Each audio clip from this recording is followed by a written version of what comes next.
Dear friends, good morning on Monday the 31st of August. I rejoiced with those who said to me, "Let us go to the house of the Lord." That's Psalm 122 and verse 1. I came across this verse yesterday and it reminded me of just how much I'm missing meeting with all of you. And I guess many of us are feeling the same at the moment. It is great to be back at the Minster at 11 o'clock and I've really enjoyed reconnecting with that part of our church family. But I'm so missing everybody from the 11 o'clock and the 6:30. And even when we do begin to come back to St Matt's over the next few weeks, we're going to be meeting in a more distant and restricted way with no singing, wearing masks and little socialising afterwards.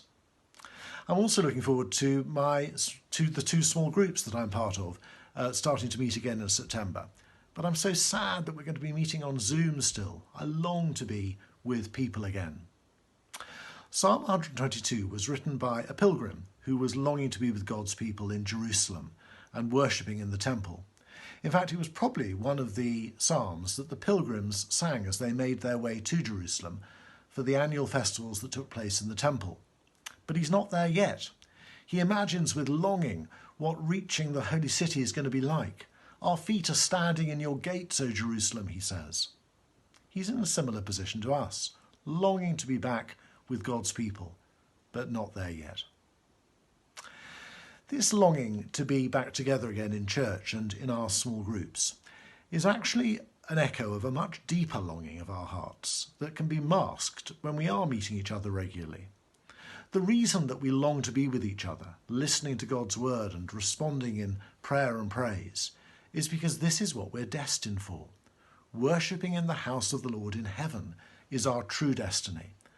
A meeting in church is just a little foretaste of what the heavenly church is going to be like. So when we hear the cry, "Let us go to the house of the Lord," our hearts beat faster with anticipation of meeting together again. But that's just a measure of our true purpose and destiny, being with the Lord and his people for all eternity. The last words of the Christian author and evangelist David Watson were, "I'm so tired, let's go home." He had spent his life loving God's people and serving them here on earth, but he knew that his true home was the house of the Lord, where he is now worshipping with God's people forever. God bless you today.